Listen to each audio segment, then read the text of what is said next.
Deryck Poole, man. Can you hear me? Yeah, I got you loud and clear. Awesome. Welcome to the show, December. Last show of the year, man. It's another year. 2023's gone by.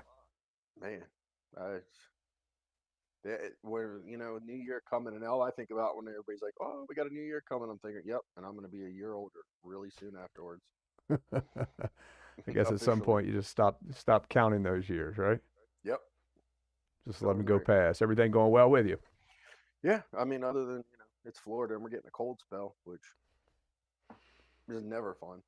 Yep. And then we got all our snowbirds here, and they're like, "Well, in Indiana, it's blah blah blah blah blah." I'm like, "Well, I didn't move to Indiana. I moved to Florida because I don't want the cold. So I don't care if it's -30 in Indiana. I don't want 50 in Florida." Yeah, definitely so. Definitely so. I'm just sitting there making sure that this has gone out the way that it is supposed to here. Here, I'm gonna Yeah, send. we're up. I just want to make sure that we're up. But yeah, we're up. Okay, So I'm gonna we send you are. this link.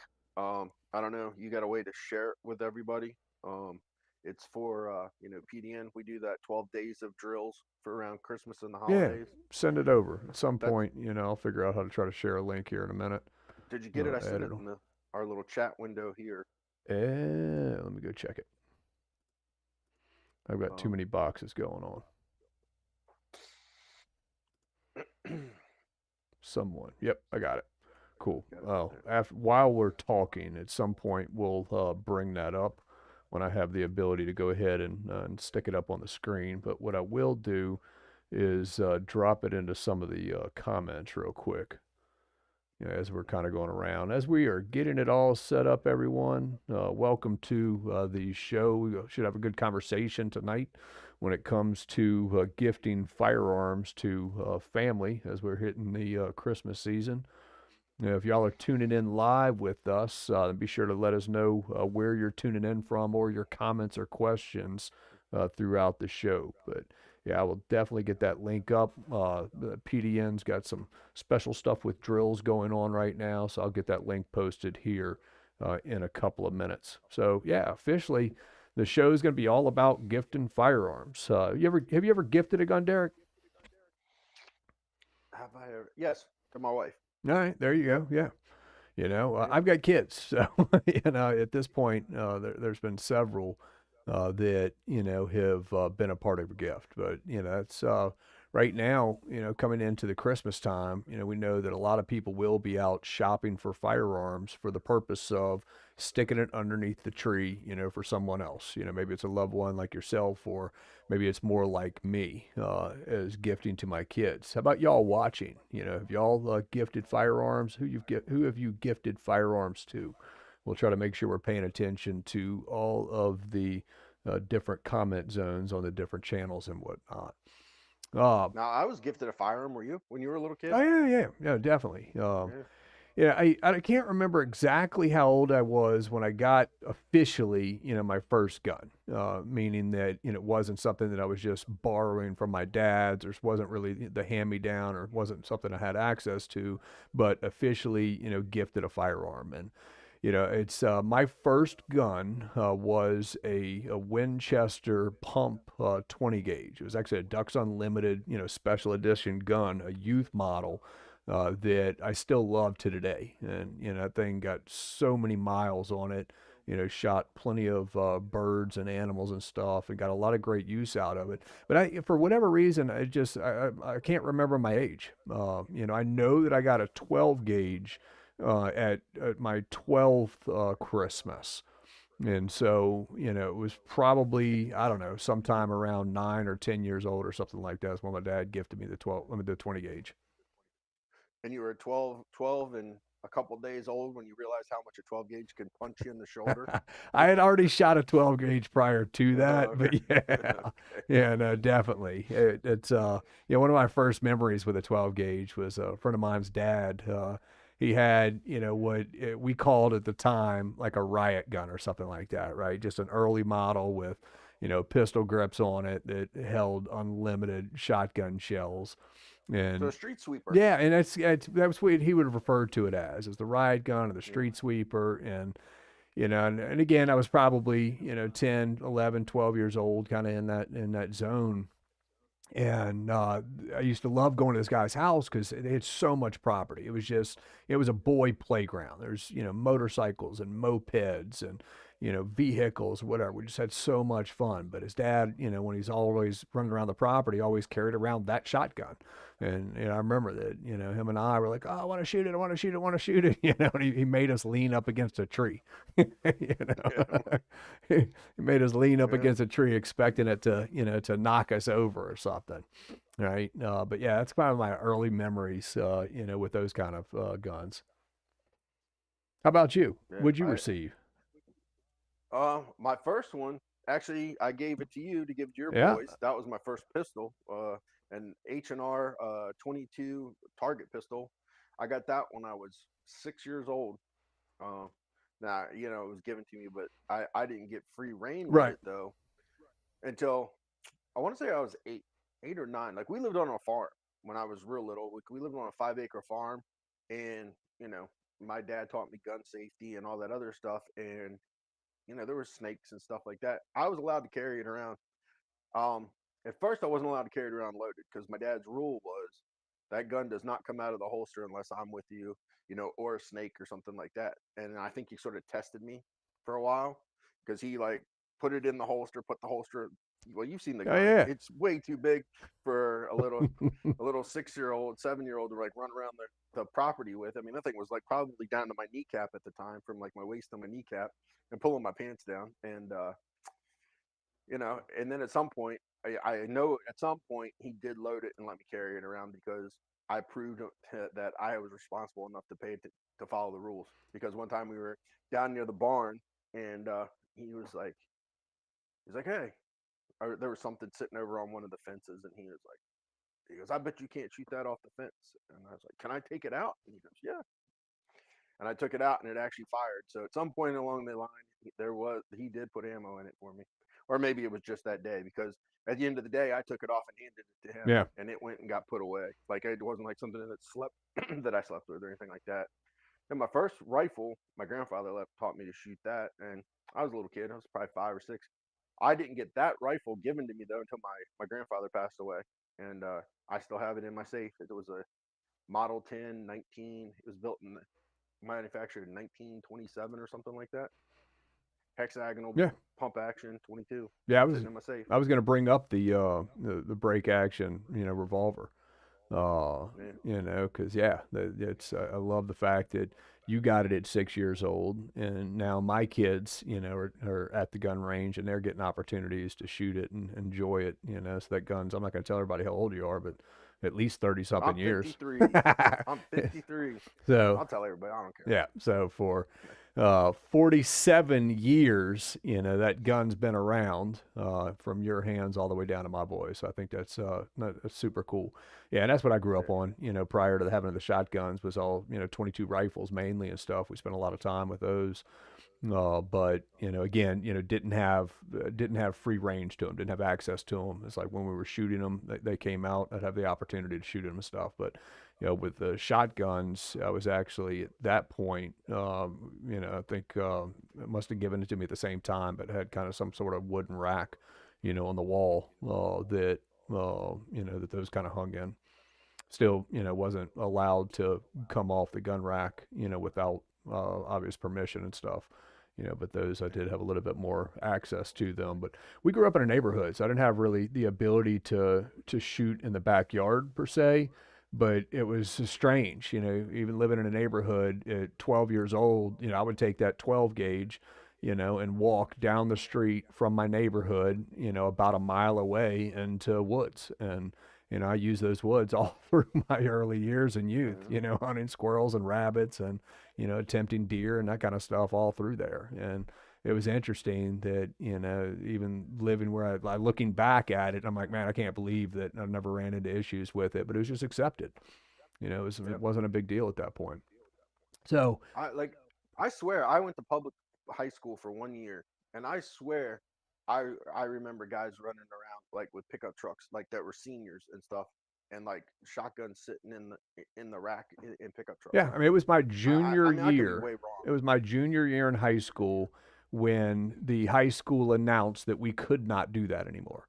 You know, having I was country, right? You know, so grew up at a really a country school, and so it was kind of the norm. You know, a lot of us had the guns in the car because we used them before school, used them after school, hunting and stuff. But yeah, it was my junior year that something happened. I don't know if one got stolen or something like that, but they were like, absolutely, y'all cannot have them on display anymore. There wasn't a problem having them in the car. Just literally they could not be visible for the world to see. And, Man, again, times have changed. I couldn't imagine leaving a firearm on display right now in the back of my truck. How long would it take for yeah, that to get stolen? I know. Like, I know it's crazy how times have changed like that. Yeah, But definitely have. Somebody posted a comment. Said that since they live in Texas, his son's going to automatically gets his guns when he passes. But then he asks, he's got a question: should I put them in a trust to him?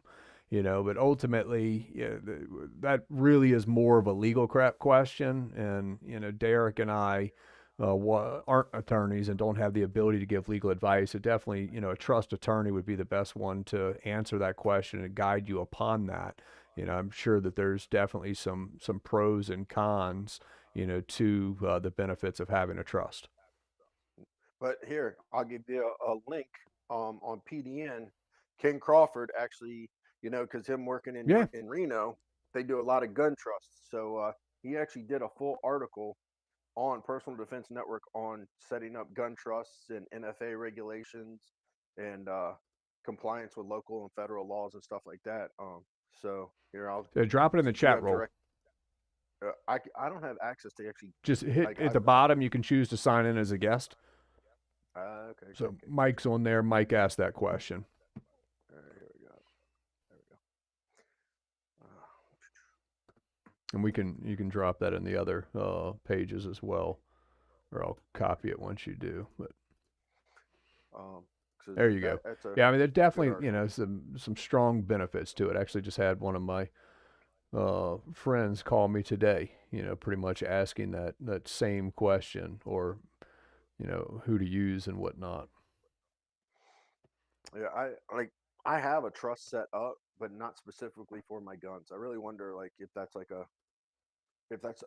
I guess I'd have to talk to my attorney, but like is that an addendum I'd add to my existing trust? Because like I have like my house and vehicles and stuff like that in trust, and like other assets in trust. Yeah, definitely you'd have to ask him, Yeah. on the ability to be able to, add new items into it. There's a lot of the trusts are set up to where you do have the benefit of, modifying it along the way and whatnot, adding different Now stuff I will into it. say this: my uncle, he like so when my grandfather passed away, that 22 that I learned to shoot on, my uncle had actually bought it for my grandfather as a present way back in the I don't know 30s, 40s, something like that. And when he passed away, my uncle actually wanted the rifle at first to shoot like varmints in his garden because he lived like in a rural area. And my dad was like, "Oh, I'd really like to give that to Deryck." This was when I was in the Marine Corps, and my dad's like, "How about if I buy you a new gun?" So my dad bought my uncle a new 22 rifle to replace that one, so I could get the one for just nostalgia reasons. And when my uncle passed, he actually in his will left that gun to me. And to get it, the guy that was executor of my uncle's uh, estate is his nephew up in Virginia. All it was he as the executor, he just said, "Hey, I need an FFL." He just shipped it down through an FFL. FFL got it here in Florida. I went and did my normal, 4473 form, background check, boom, and like now I have that gun sitting in my safe. So Yeah. I don't know. Like maybe a trust is more if you have NFA type items. Well, I mean, definitely. I mean, you already said it though, right? Is that you've got some of your. Let's see, this name is already in use. Uh, Trying to pull up so I can share stuff online, but I mean, you've got currently, a house and other assets and that kind of stuff in there. Hopefully, everybody else is not seeing what I'm seeing right now, but I bet you they are. I'm trying to overlay my browser to kind of share some of this stuff live on the screen. Oh, I'm not But seeing yeah, anything. I mean, there's definite benefits to it. I didn't go the trust route on NFA items. I kind of, wish that I could go back and change that without, dropping another transfer fee on each of the items that I own. But I actually, ended up going a corporation route, which I felt was Okay. at the time was best and in theory maybe more easily transferable. But I think that in theory may have gone out the window. I don't know how that is now. Yeah. Yeah. Way outside my realm. Yeah, mine too. Yeah. Definitely mine as well.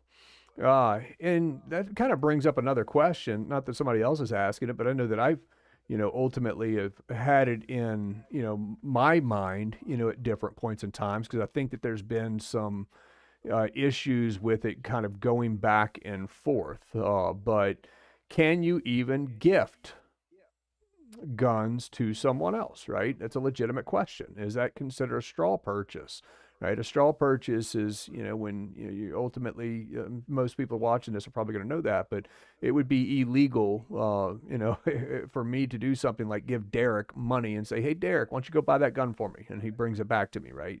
We violating all kind of laws at that point. But the you know, but when it comes to purchasing and not having that transfer of money, can I do something like buy a firearm with the intended purpose on giving that gun to someone else? Whether it's a spouse or a child or any of that kind of stuff. And again, we're not attorneys, so we can't give legal advice. But what I can do is read the ATF website. And so, what the ATF website says about this is that the question is, may a parent or guardian purchase firearms or ammunition as a gift? In this case, they talk about for a juvenile less than 18 years of age. And the answer is yes. However, persons less than 18 years of age may only receive or possess handguns with written permission of a parent or guardian for limited purposes. Employment, ranching, farming, target practice, hunting, that kind of stuff. And I'm sure Florida has some laws that come into play on this. I know Louisiana does as well, and we kind of fall back to the written permission aspect when it comes to juvenile possession. Yeah. But does it say how to answer the question, right? Because the question, I'll reiterate, it just says, "Are you the actual transferee slash buyer of the firearm listed on the form?" An answer of no there. So you're buying it for your wife, or you're buying it for your kid as a present or whatever. Like, if you answer no, it's an automatic denial on that 4473. So you have to answer yes. But does it give you any more clarification from that ATF FAQ on, like, how is that all of a sudden not? Because if you're you know what I mean, like, if you say yes to that answer and you're gifting it, how is yes not making a false statement on a federal form? And you're going above my knowledge, I know, mine too. That's why I'm asking. Like, it's like that's kind of the sketchy part, because it's Okay, so I'm trying to read the 4473 yeah, form. yeah. Well, keep talking. I'll. Um, yeah, I was that was the one I was just. Yeah, I mean, there's a bunch of them nowadays. With the laws, with each individual state has their own marijuana laws. But there's still a marijuana question on the 4473. Like, are you a habitual user of illegal substances or something along that lines? And I think now even the 4473 explicitly states, including marijuana, um, because this is still illegal under federal law.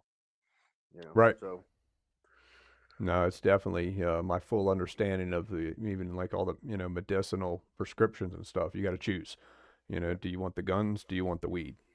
yeah, And yeah. you don't get both. And so, yeah, this is not directly off the rock. I mean, the ATF website.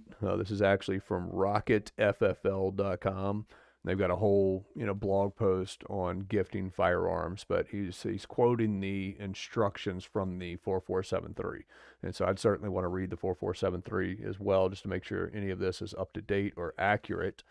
But it says that in the instructions on the 4473, it does give you the ability to purchase a firearm as a gift if two elements are true. One is you're the actual purchaser, meaning that somebody didn't give you the money to buy it for you to turn around and gift it to them, right? They can't be involved monetarily in it. And the second point is you have no reason to believe that the intended person is a prohibited person. And so, and again, you want legal advice, find an attorney. I'm just reading a website off of this. But yeah, my understanding is that, right, is that, that you are able to make those transactions as a gift when it truly is a gift. Right.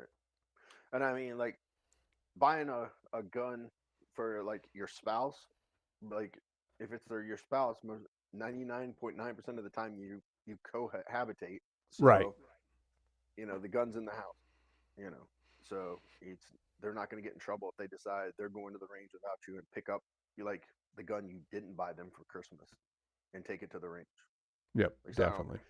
That's not legal advice, because I know there's a bunch of states that aren't as gun friendly as Florida. So, like in some other state where you have like a card that says you're legal to buy guns and here's the guns you own, maybe it's probably You're right. You're exactly right. Is Uh-huh. that if you have to have that license to possess, then I would imagine in those states, and maybe some of y'all live in one of those states, all right? Like Illinois is one of those states. If you live in one of those states where you do have to have a license or a permit to be able to possess and transfer that firearm to you, then fill that in. Do you know if your state also has laws that would prevent you from being able to gift a firearm?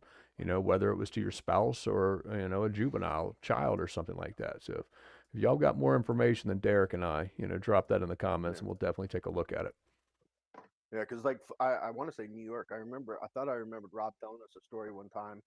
He was running a gun class in one of the New York ranges, and that range required one of their RSOs to be on his range. And as the students were coming to the bay to check in, that person, the employee, was literally asking for their card, looking at their card, Yeah. flipping it over, and comparing like what they owned, Right. Looking at the with serial whatever numbers gun they down the brought to list. class. No, Yeah. exactly right. It's So, we get kind of comfortable living in a couple of states where we don't have all of that additional stuff to deal with. yeah. All right, so let's talk about actually gifting guns. And it's like we've got different, I guess, aspects of it. If Let's talk about juveniles first, kids. If we're thinking about gifting a firearm to a child, if you had, your random cousin or something and says, "Oh, Deryck, I can't wait. My son, my daughter's turning, whatever age you're old, and I want to purchase their first firearm, to be able to get them involved." When they come to you and say that just out of excitement, maybe they're not even asking for your opinion or advice on that, but what goes through your mind at that point? Somebody's wanting to buy a gun for a 10-year-old. Hopefully, they are thinking of the context that 10-year-old is going to get acquainted with shooting in. Like, they don't need to be going out buying a defensive caliber full size, like buying something that's going to fit most likely a smaller hand, and then have a recoil that's, not obnoxious to like be uncomfortable, so that the kid doesn't want to even practice and shoot, or, it's going to be no fun, right? Yeah, and that's Like, I remember the first time I shot a 12 gauge, and if my dad hadn't been like this in the middle of my back, I would have been one of those. YouTube wasn't a thing at the time. So those of us watching back in the day, there was this thing where you couldn't watch Barret and I like this, and it was called No Internet. But had his hand not been in the middle of my back, I would have been like one of those big fail videos that you see people shooting shot, like, the big guns. Like, his hand was in the middle of my back holding me up when I pulled the trigger on that 12 gauge. And it had birdshot or like a turkey load or something. It wasn't a whole lot of shot, like a whole lot of powder in that shell. And it still gave me a good wallop. Yeah, no, definitely. It's one of my pet peeves when I show up at gun ranges And look, and it's like I hate it, but you see the excitement of the parents and the kids out there at the range, and all of a sudden they're shooting something that, while even the child may be even enjoying it, I just know that it's creating bad habits and hurting them in the long run. And so yeah, I think that it comes down to the guns. The guns need to appropriately fit the individual and the caliber. I mean, it's for to me, it's like I started my kids on 22 long rifle, and that's what they shot for years, for a Yeah. couple of years. And at some point I had them on my older one was shooting a 9 millimeter pistol caliber carbine, just simply because it was suppressed, it was quiet, and it got them used to the ergonomics and whatnot, of the gun. But even before I took them hunting, last year, I started hunting with deer and hogs and that kind of stuff. But even on that, I had them putting rounds down range, rounds down range, rounds down range, where I was, comfortable, and not really comfortable, but I was confident that they were going to be able to deliver the rounds where I expected them to when it came to actually shooting the animals. But Right. I didn't start them off on hunting calibers. I started them off on 22 long rifle, and and with a firearm that I custom tailored to make sure that it fit them, where it was going to be safe for them, to be able to handle it. And so ultimately, Right. I wanted to create shooters, and I want my kids to be able to, as they are growing up, I want them to be able to outshoot everybody else around them, right?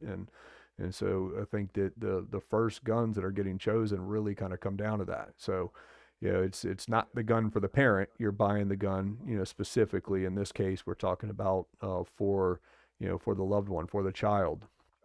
But yeah, I mean, my 12-year-old, I guess he was 11 at the time, but I had him shooting steel plates out at 500 yards, a few months ago, and it's like, you can do that, I can do that, plenty of people can, but I also know that most people are at the gun range that day aren't going to be able to do that the way he hit every single one every single time. And it's a lot of fun, man. That little ding is such a dopamine spike. I don't care if you're 53 or if you're 12. Like that ding is like dopamine spike well earned. Yeah, no, You no, know, true fact, true fact. shooting steel is a lot of fun. Like, and like a lot of people like that know me because I teach and stuff like that are like, do you ever have fun with guns? And I'm like, oh yeah. I'm like, you get me, Barret, Rob, and the other, like Omari and like Jason and Jeff, and like get us all together, and it turns into one big like, let's have some fun with guns time. You know, True fact. because shooting guns should be fun. So like, you're gonna give it to a kid. You want them to be, you want to teach them, proper safety right out of the gate. Respect for the gun, what it can and can't do. Things like that. But like, ultimately shooting is fun and it should be fun, you know, like when you're going out, to the range.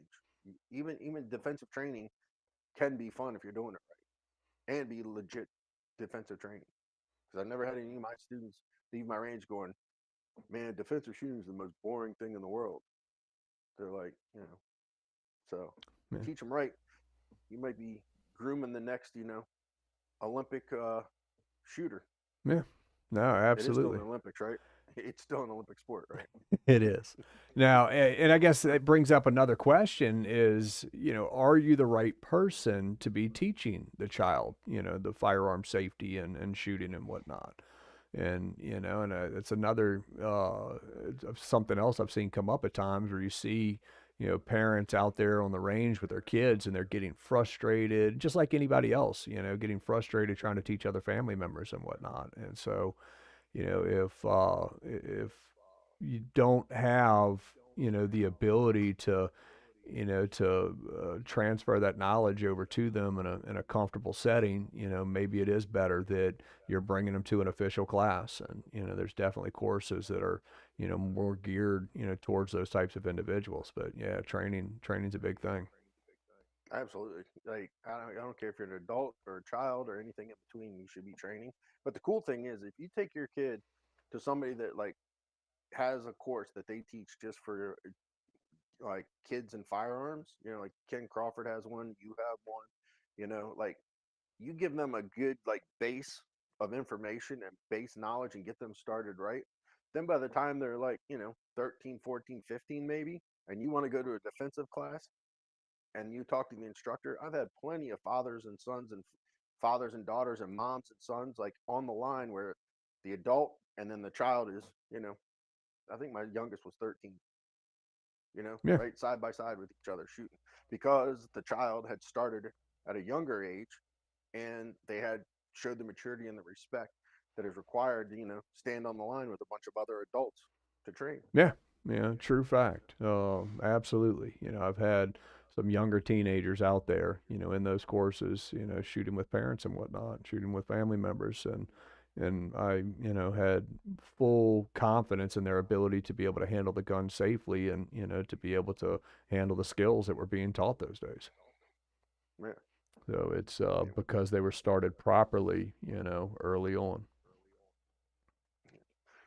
But and I don't have kids, right? But even if I did have kids, I probably would have you or Ken or maybe Rob if he was in town, somebody that teaches kids to like really teach my kid because it's almost like and you could tell me I'm wrong because I know you've taught your boys and stuff, but to me it almost seems like it could turn into close to the husband and wife type thing. It certainly You don't can, you don't mean to be terse, but you're terse, and it's or they know you well enough that like, well, that's okay. Is really you screaming at them when you go, that's all right, that's all right. It's like, okay, you just yelled at me. yeah, I don't know. no, Um, definitely. but like seeking out a professional, there's nothing wrong, and it doesn't, you get that, let them give them the base, and then once they've got the base and like they know what they're supposed to be doing, then they come to you and you take them out and have fun, and then now they can be held accountable because then you can go, well, don't you remember when Barret or Ken or Rob or whoever their instructor was told you this, this, and this, and then like, oh yeah, Right. it's No, the not. information we've got my boys right now in performance training, with sports, and and they're hearing things from the coaches that I've said plenty of times, but it just Right. they were not, they're not there to absorb it. They weren't going to absorb it, because Dad was saying it. But you put Oh somebody yeah. else, that leader in place to be able to, provide that knowledge, and they're like little sponges right now. It's awesome. Yeah, so you got to make sure that you are, the right individual. A lot of times it is better to pass that along, because at the end of the day, we're trying to make sure that the kids enjoy the shooting, and and they're learning how to do it safely, and it's something that they're going to continue on to work with in a successful way for the years to come, right? Absolutely. Yep. All right, I got a question for you. What about, so you Okay. said that you had, when did you have, let me phrase that. You said you did not have access to that gun at an early age, right? You couldn't, wasn't in your bedroom kind of thing, when you first got that little 22 revolver. Was it locked up? Yes. Okay. Yep. So, It was like, so back in this was like everybody knows I'm in my 50s, so this was in the 70s. So I remember the safe it was in. It was sort of like the safe that was like, it wasn't like a real safe like you see like Fort Knox, a Knox yeah, safe or any of that stuff, or Liberty or any of that. It was like I don't even know what the brand was, but it's kind you'd see that you buy at like a Home Depot or something that has a fire rating, but it's not the hardest thing to break into. But I mean, you need a crowbar and stuff, but it would protect stuff from fire and flood. right. And my dad like kept the most important family papers in that safe on the shelf in his closet, and he'd open it up and throw the gun in there and lock it up. But if I was one of those kids that was always trying to figure out what my dad's combination was and how to get into that safe, I probably never would have been allowed to have a gun in the first place. Right. Like my dad probably would have been like, no, he can't show that he's mature enough to even try to stay the heck away from the safe. So why would I let him have that in the house? But that's where it's at. It was in there. Um, and then he had a shotgun also in that closet. Obviously, that did not fit in the safe. But that there was no ammo for it anywhere. The ammo was all locked up in the safe. So even if I decided to pick it up and walk around with it, I had no access to any shells or anything No, to it. did you ever decide to pick it up and walk around with it, or touch it, or No, look at it, handle it when you weren't supposed to? no, because like my dad made it very, very clear from jump that like if I touched it, I was never getting to use it. Yeah. Like if I went in his closet and touched it, I was not allowed to use it. And he would always say, "I know exactly how it's sitting in there." Maybe he did, maybe he didn't. I don't know. But that was just enough for me to be like, "Oh no!" And then I got my pistol gifted to me, and when I got that thing, then it was like, if you touch that or mess with the safe, it's all going away. Yeah. So it was like, "Oh no!" And I knew my dad was serious because I lost my bicycle years before that because I stayed home sick one day and I was told not to because both my parents were teachers and I had to wait like an hour or two for the lady that was going to come sit with me that day. And I was told, you sit here and watch TV and stay laying down until she comes. And I decided I was going to get up and ride my bike around the driveway because we lived on a farm. We had this big driveway with a circular turnabout Yep. in the driveway. And I had the school BMX bikes that I decided I was going to go ride. And when he came home, she told on me and my bike went bye bye. Bye bye So I bicycle. learned from a very young age, my dad did not throw idle threats around. Yeah, He's I got me. asked that, because I've worked with a lot of parents over the years, and I've taught lessons on access prevention and responsible gun ownership a lot. It falls into a lot of the realm of what I do, and I started asking. I had somebody that was a student of mine, great guy, actually passed away a few years ago, but Bob's like, he's sitting around Thanksgiving table, with his family, this is a few years back, right? And he tells his dad, he's like, Dad, you remember that little revolver you had, a little 38 special revolver you had? And his dad's like, oh, yeah, yeah, yeah. He's like, and they talked about how it was, kept out of reach and whatnot, right? And it was always, kept out of reach, and he was supposed to have access to it. He's like, but yeah, Dad, in this little safe Thanksgiving meal that we're talking about right now. I just want to let you know, I used to always play with it. You always got it down, Oh yeah. always mess with it and stuff. And so that always kind of it struck me is how when he said that, when he's telling me about it, I'm like, well, I wonder, how many people truly handled firearms that they weren't supposed to handle. And there's no science behind my studies or any of that. With this, it's just asking the parents or teacher or their students that have come through my classes over the years, and there's a lot of people who have handled firearms that were not supposed to handle firearms. And, not to say that it was all reckless, but just to say that it was a thing. And so, Oh yeah. and what I've learned with that over the years is, if you truly don't want, that child or that person handling that firearm when you're not around, the really only answer is to to make sure it's being secured, to make sure it is being locked up, right? I mean, you can have good parenting, like your dad did, and teach you early on that, hey, you already lost your bicycle, don't lose the guns because they're going to go away too, and that hit home with you, right? And that was enough for Yeah. you, but unfortunately that's it's not enough, or that doesn't happen for everybody else. And so I think that if you are bringing guns into the home and you've got the kids around that you're not ready to be handling without any supervision whatsoever, then you better make sure it's locked up, because hiding it and putting it out of reach is just could be false hope, right? And we always talk about hope's not a method. Well, Yeah. it's not. Like in the 1970s, like I don't even know were trigger locks even a thing back then? Like I don't know. I can always remember trigger locks being a thing with firearms that I bought. And so I don't know at what point federal law required those little trigger locks to come with the guns. But I feel like even going back to that 20 gauge, I had a trigger lock, that came with that. okay. Yeah. Because like the shotgun, like I said, he didn't have any way to lock it up, but there was no access to shells or anything Right. like that. Now, this day and age, the way things are going, I don't know. That might be a little that would probably I would call that reckless because there's way too many options for locks and stuff to like secure a long rifle because all it takes is the way the world has become is me as a little kid being like, well, I'm still taking the shotgun out and like grabbing it and going outside even with no shells or anything could end up getting me killed by a police officer, law enforcement, a neighbor, something like that, thinking I'm like the crazy kid that decided he was going to go take the shotgun on a shooting spree. Yeah, I Even though won't it even has let my nothing kids in take the airsoft, into the front yard. It's yeah, like all that, yeah. outside Like of I had outside BB the eye of the guns, same public. thing.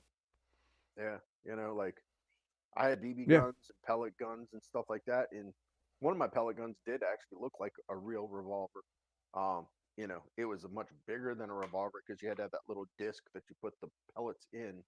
So, but even that, like, I had those. Now, those I did kind of have free reign with. And now thinking back, it's like, oh, yeah, I could have been Ralphie and shot my eye out. But I wouldn't have died, I don't think. but But like we talked about earlier in the show, man, it was a different time back then. The world has definitely changed, and the things you got to worry about that you'd be like, someone my age are like, oh, that never would happen when I was a kid. Like sound like my dad now, when things were happening when I was a little kid. Oh, that never would happen when I was a kid. Well, Dad, when you were a kid, still didn't have bathrooms in houses. You had to go out back. like Wyoming. Exactly. Uh, we got a comment on here from John. He said he started his granddaughter, who is a first grader, with a Red Ryder BB gun this summer. Understand firearm safety. She got a kick out of hitting the target. Yeah, and that's we had Red Riders, in the backyard as well, for a while, because it did give me the ability to, to sit there and coach the kids on firearm safety, but also give them more freedom, to be able to shoot them, as well. And well, I said that earlier with the hunting. I had them in the backyard shooting the pellet gun, and made sure that they were stacking pellets on top of the pellets, before I would, even get them out to have them trust to, to work across the big calibers on actual animals. Yeah.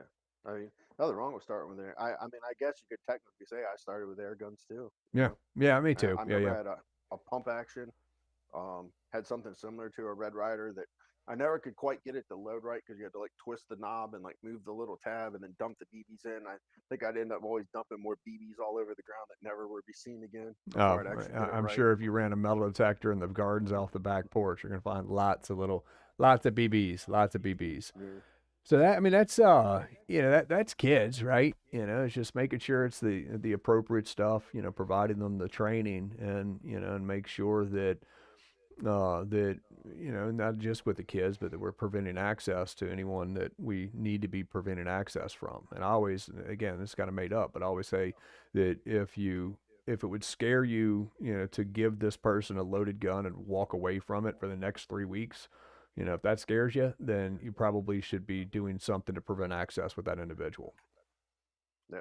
And even preventing access, right? Like I've heard the question come up with working with Rob before, like, well, I can the adult says I can break into a quick access safe. And the answer is, Yeah, well, if you're worried about your kid breaking into your quick access safe, you have a bigger problem, and a gun is not the answer to have in your house at that point in time. If you're more worried about your child being 5 hours alone at home and you think they're going to be there with, a hammer and a chisel and a pry bar working on your safe because they want to mess with the gun, true you fact. have a bigger problem. Yeah, I had a student several years back, and I remember that conversation with him. He's like, "Yeah, man, we'd actually just talked about child access prevention, and he's like, yeah, he said, right now I don't really have a lot of trust for my 16-year-old, at the time." 16-year-old not making good decisions, and dad did not trust him, so dad got rid of the gun safe. The gun safe and all the guns were completely moved out of the house because he recognized that, that to a certain degree, locks are to keep honest people out. And, and so he's exactly who you're just talking about. He didn't trust the person to be alone because he felt that he was going to try to get into it. So the answer was the guns could not be in the home. Yep. I mean, right, and I could see the follow up being, well, what about protecting myself? Well, Well, this person thankfully did in this keep, day, yeah, I mean, but even though that, even in this day and age, you're less likely to need to use a firearm for personal defense in your entire lifetime. yeah, Like you're more than likely not going to need it. So why bring it in for this small sliver of possibility when there's a bigger possibility that there's somebody in that house that's going to strive for unauthorized access, and something even worse could happen. Right. So this Okay. individual, he recognized that, and his current role in employment, it made sense to have the firearm as well. But he, only kept his carry gun, that was with him, and that one stayed, on him. Obviously, during the day when he was carrying it and whatnot, and believe went into like a bedside safe, at night, but a little bit different because he's there, at that point. Yeah.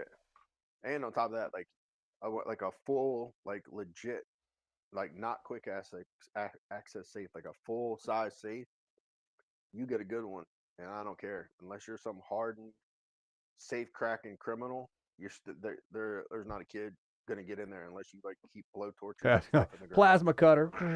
Yeah, like you're like that. But so all right, so well then I don't have quick access. Okay, but everybody in the house is safe, and you're preventing unauthorized access. Like, unauthorized access is the owner's responsibility. So whatever that requires, it's your job to make that happen. Definitely so.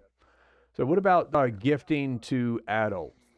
In your case, maybe a spouse or, something like that. Kind of goes back to the same question. Random uncle, can't wait to get my wife this new gun. What are your First thoughts? question: what is the context are you buying this gun for them for?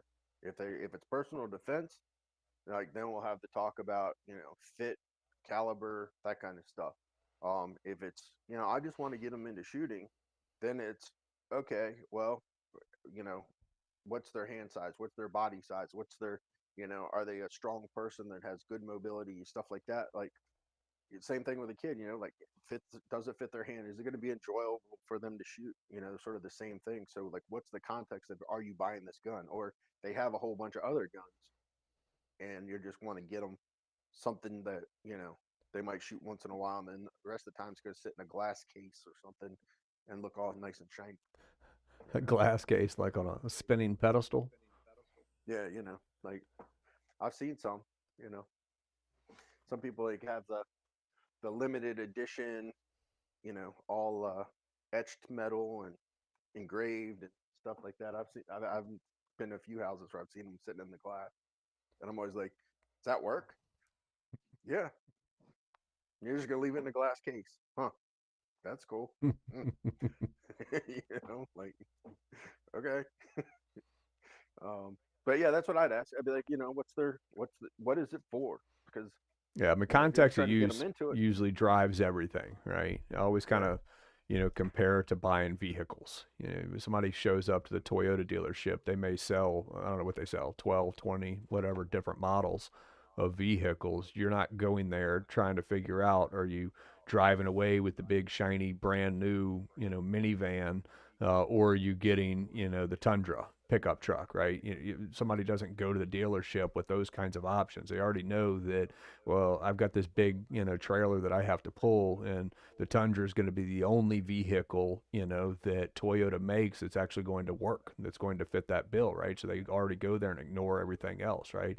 It's context that drives everything. If you're concerned only about fuel economy, then you're probably not going to get the Tundra. Certainly not going to get my truck, right? So you're not, or my F yeah, you're not going to put bigger tires on it, lift it, and all that kind of stuff, But if you're trying to go, drive across mountains and through creeks, well, it's a different conversation, And so yeah, context drives everything, and so from there is a lot that goes into it, And we've talked about this before. You can pull up some back lessons, or I'm sure some articles on PDN. Deryck's Google foo in a minute might come up with some, but in the sense that you've got to, if it's personal defense, obviously the gun has to be reliable, but from there, it's going to have to properly fit that individual and fit that individual's lifestyle, right? Plenty of people carry full-size guns, but if somebody's trying to go for concealed carry, there's a good likelihood they're not going to want to carry a full-size gun, right? And so the gun's got to be small enough to conceal, big enough for, to be able to still shoot and work with efficiently.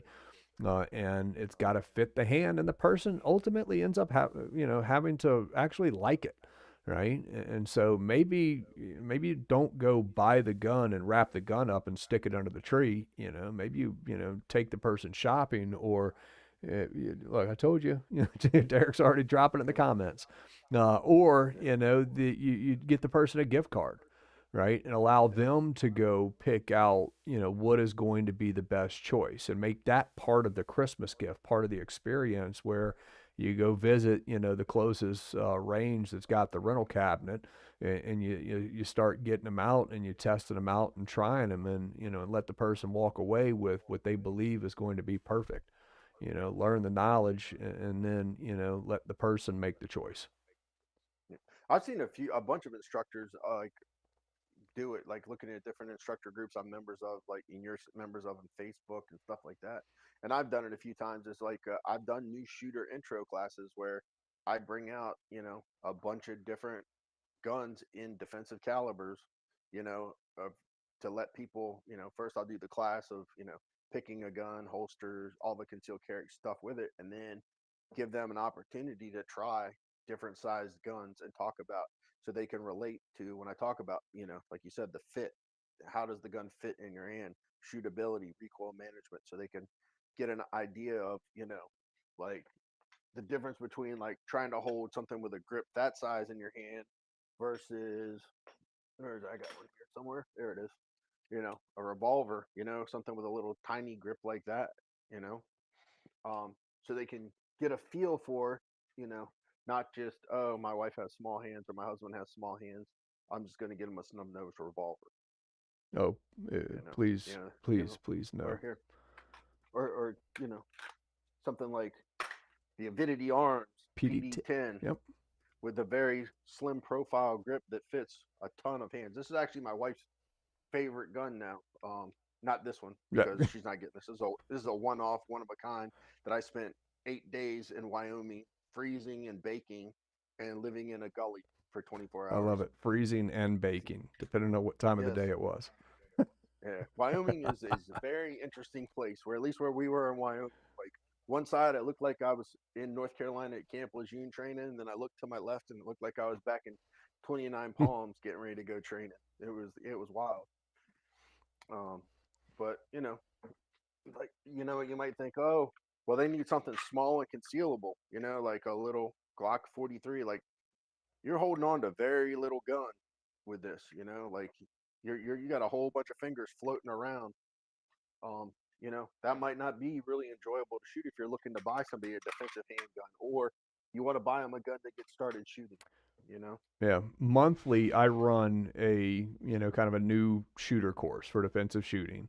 And, part of that course, I've got, 30 minutes or e-learning, just dedicated to choosing firearms and whatnot. And then I get them out to the range. And yeah, I've got a rental case, or a loaner case is really, that of different options in there. I've got the PD10 in there, and, and I've got different variations of Glocks and Smith and Wessons and SIGs, and, just loaner guns for the students, and sometimes have the ability to, to be able to test out and try, the different stuff. But there's one thing that has happened so many times, in the sense that the person gets to the class and they either already came to the conclusion of it early on, or by the end of the course, where they realize that the gun that was given to them, or the gun that they were told to buy because it was going to be the perfect thing for them,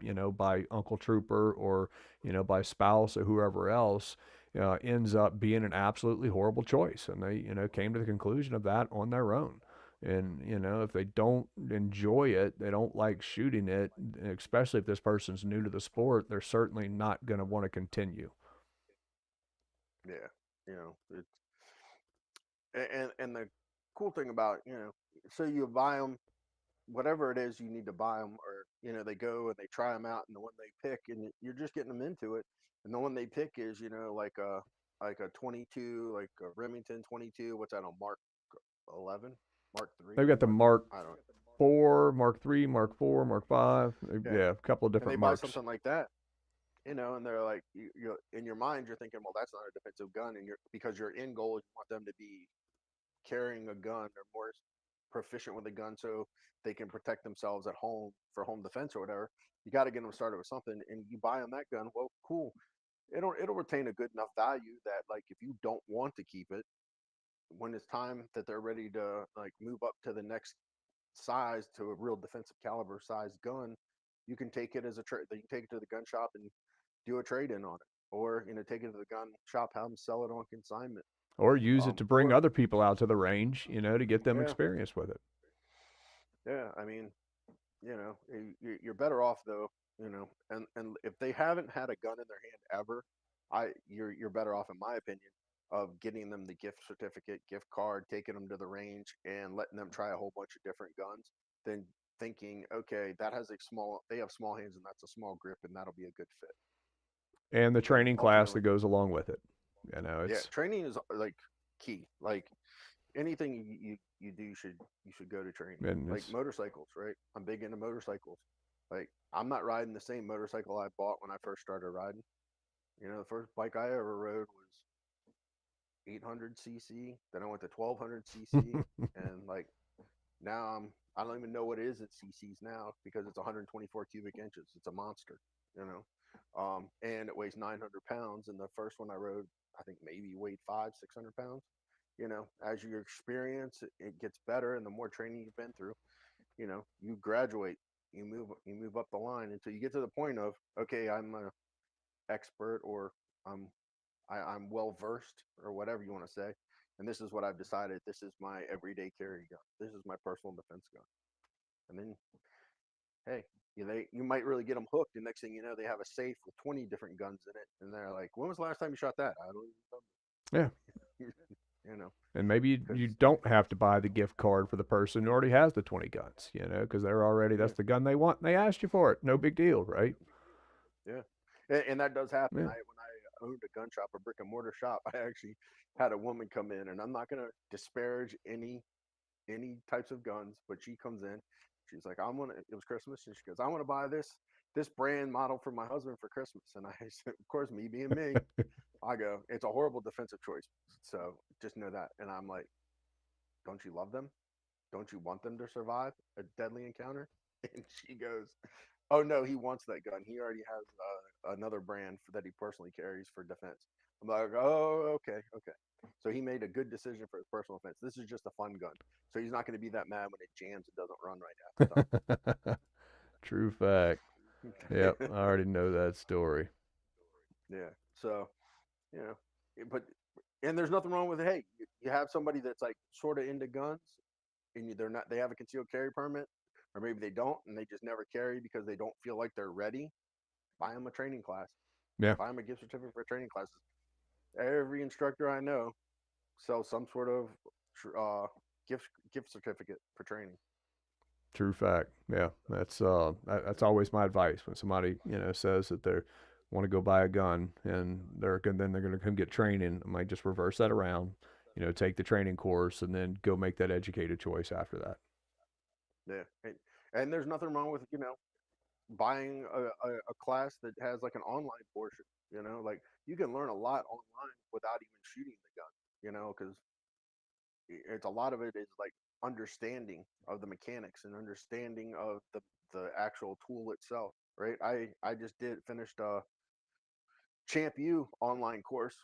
It's like an advanced riders course on motorcycle riding, and it had nothing like, obviously it's online, so I'm not riding and watching it, but it talked about concepts, trail braking and stuff like that, stuff I sort of knew, or just knew because I've ridden so long, but like having it spelled out of the actual why, I got a ton out Yeah, of it, I've taken a lot of you know. online classes in the past few years and gotten a ton out of them. And with the online, and Deryck and I actually did this and talked about this on a video. But when you've got online material, you've got the freedom to be able to walk away from it, come back to it, pause, and rewind it, watch it again. Didn't remember what Yeah, the instructor said, so you kind of go back and watch it again. So uh, online training that's done well is super beneficial. And with my online stuff, I'm constantly getting reviews about how, they learn so much more, in my online courses than they have, with conceptual information than they have in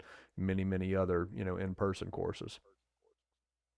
It's Yeah. just in person, a lot of times maybe your head's not into it. If the football game's on, some of y'all are probably trying to watch the football game tonight, and Deryck and I, right? But it's a lot of times you're splitting resources, splitting interest, and it's harder to stay 100% in it. But with the online material, you've got that freedom to be able to make it convenient for you. Yeah. Absolutely. Well, man, you were like, we'll talk about it for 30 minutes. Here we are, hour and Yeah, 2 minutes hour and later. 10 minutes. Yep. So when you said earlier, like, oh, you think we'll be able to make 30 minutes? In my head, I'm like, man, you put us together, and we'll be lucky if these Right. people get As out of I here was just before an looking at the hour. clock, I'm like, all right, we probably should start wrapping up here soon, hitting that hour mark. Well, man, Yeah. I see, we got a comment. My first rifle, my dad took me rabbit hunting with was a Winchester 22 WRF hex barrel pump. All right. I've Yeah. got, I replied, that's like that's so similar to like my Remington. I'm like sitting here, I'm like scrolling through my phone because like one of my first Instagram posts was a picture of that rifle, and I'm like trying to make sure I got the actual model right. But I didn't think I ever posted that much on Instagram. right. People tell me I Every never time I use go to it. try to look for something on Instagram, I'm like, I don't remember posting this much. But I yeah, know. I've got, from my father-in-law. My father-in-law passed away a few years ago, but one of the rifles that he gave me before he passed away, was his 22, pump action, and cool gun, really cool gun. The gun was older than my father-in-law, at that time, and it's definitely something that, glad that we have around and will continue. Need to get it out, honestly, with the kids. Smaller gun, but definitely 22 pump. I don't think it was a hex barrel, but I've definitely seen, the hex barrels that you're talking about. Oh, actually, I was wrong. It's a Winchester Model 61, and I got it when I was 6. Ah, okay. Yeah, You're gonna hold the I picture I up. I, There I we found go. Yeah, the Instagram post yeah. of it. Yeah, Actually, it looks like it's in good shape. yeah. So I posted that July 29th of 2013. Yeah, Cool deal. Cool deal. yeah. Well, many let's see. We didn't pull up that link. So let me try to find that link real quick. You sent it to me, you said. For Yep. the 12 drills of the The 12 12 drills of days. Christmas. Yeah, or 12 drills of holiday, or something like that. Um, just got to punch in your what do you call it? Your email address, and they'll send it to you. All right, so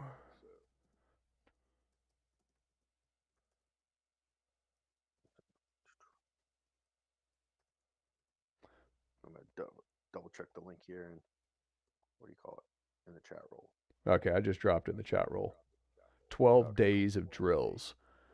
Yeah, so that'd be pretty neat. The Personal Defense Network, go sign up for it. And, for 12 days, they will send you different drills that you can work on this holiday season or coming into next year. Some of y'all are going into, I don't go outside this time of year. I get it. I wouldn't go outside Yeah, either if there was snow on the ground. yeah, But some of us, like Deryck, it's like, it's finally nice. I can go outside and actually I'm not sweating 5 minutes after being on the gun range. yeah. It's still like right now we're in a cold spell, but it's still. I was out in the garage gym today, and it still it worked its way up to 73, and I was sweating hard. Um, I rode my motorcycle this morning, and it was 50, and like I stood outside before I jumped on the bike, and I was like, oh, this isn't that bad, and I know better. I know better.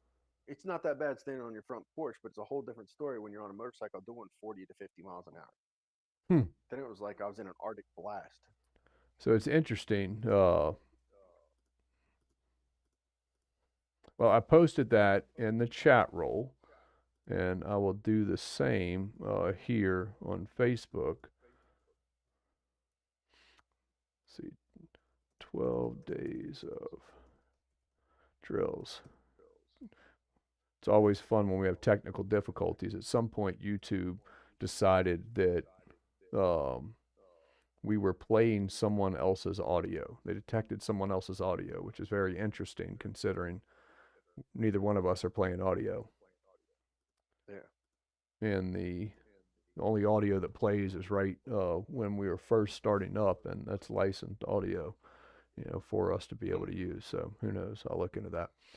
But yeah, thanks everybody for tuning in tonight. Make sure you check out those 12 days of drills. Obviously, special thanks to Primary Arms Online. They are definitely running some specials this time of year. Hopefully, you got in on some of their Black Friday specials, but if not, pay attention to their website because I promise you they're going to be doing more, as we get closer and closer to Christmas. But we will see y'all again for the first Thursday in January for Training Talk Show. We'll have a great topic, maybe a guest or something like that. But thank everybody for tuning in, and y'all have a wonderful night.